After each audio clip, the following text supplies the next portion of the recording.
itu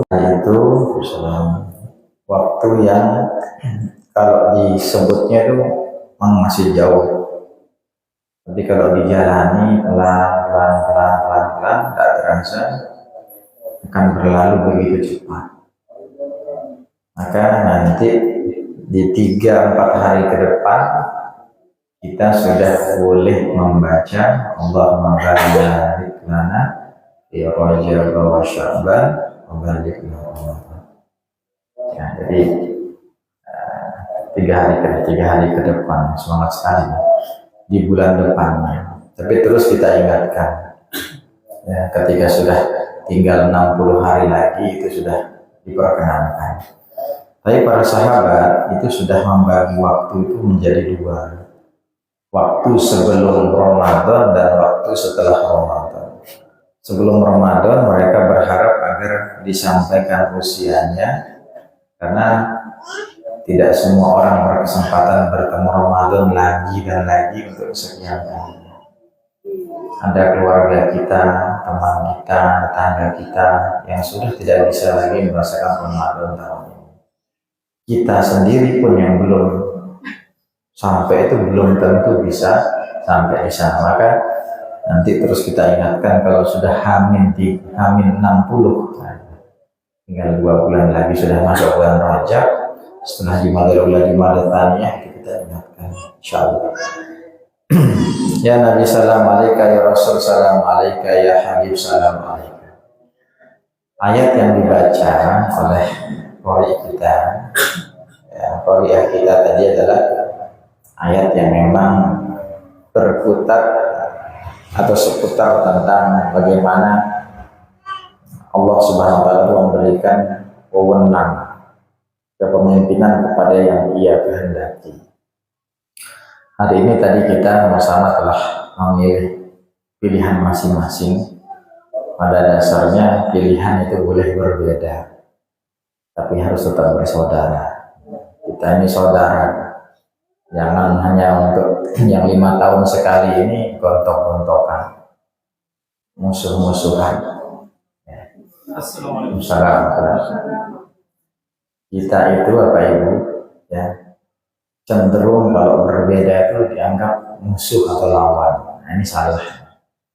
Padahal besok kalau kita meninggal itu yang ngurusin tetangga kita, ya.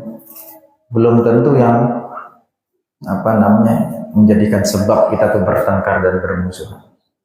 Tetangga kita itulah yang akan ada paling dulu, ya, misalnya ada kebakaran, ada banjir, ada gempa, naudzubillah, itu ya tetangga dan keluarga sekitar kita. Maka ayat tadi itu bagaimana Allah Subhanahu wa taala, qulillahumma malikal mulki tu'til mulka man tasya. Allah itu kalau sudah ngasih kekuasaan, mau satu dunia ini bersekutu, ngatur strategi kayak apa, jadi Allah Maha Kuasa. Disitulah letak hebatnya Allah. Jadi kita meyakini semua itu adalah takdir Allah, keputusan Allah. Saya belum update ini, belum melihat kabar. Pokoknya intinya itu ayat yang sering dibaca di masa-masa atau mengingatkan kita tentang betapapun usaha ikhtiar kita, semua harus tunduk pada keputusan dan kekuasaan Allah. Ya, Allahu Akbar, Allahu Akbar, Allahu Akbar. Kita masuk ke seri 239. Ini Hamin 93 Pak Haji. Ramadan masih lama, tapi diingatkan. Ya, kita masuk ke edisi 239 terkait atau dalam kitab Al-Hikam. Kalau yang pekan lalu kita bicara bagaimana Allah Subhanahu wa taala itu mengingatkan kita tentang pentingnya ikhlas dalam beramal. Kita pada kesempatan ini dalam seri ke-239 itu ditekankan tentang betapa Allah Subhanahu wa taala itu sangat mencintai yang namanya uzlah, Uzlah itu artinya menyendiri, merenung, berpikir secara mendalam tentang kebesaran Allah. Yang awali dengan sebuah ungkapan, matalul jalis, ya. Masalul jalis su kama talil kir illam yukhrikha bisyararihi allaqa bika min rihih. Perumpamaan suatu majelis, suatu perkumpulan, komunitas, ya, seperti kita majelis taklim. Itu adalah sesuatu yang saling mempengaruhi satu sama yang lain.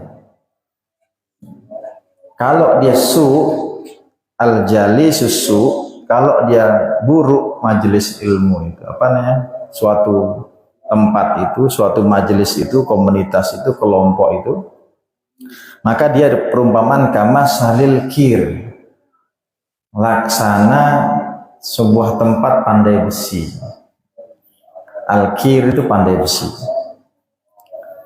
In lam yukhrikka, kalau kita tidak kebakar, nggak kena sama apinya, nggak kena sama karatnya, bisyarorihi allaqa bika min rihih. Kalau kita nggak kena sama percikan apinya, nggak kebakar, nggak panas, minimal kita akan terkena ambunya, terkena baunya.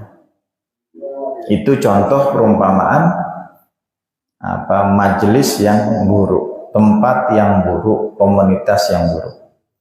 Kebalikannya, ya, al-jalisus sholih, ya, majelis yang mulia, pengajian, majelis ilmu, itu ibarat kita berada di tempat orang jualan parfum.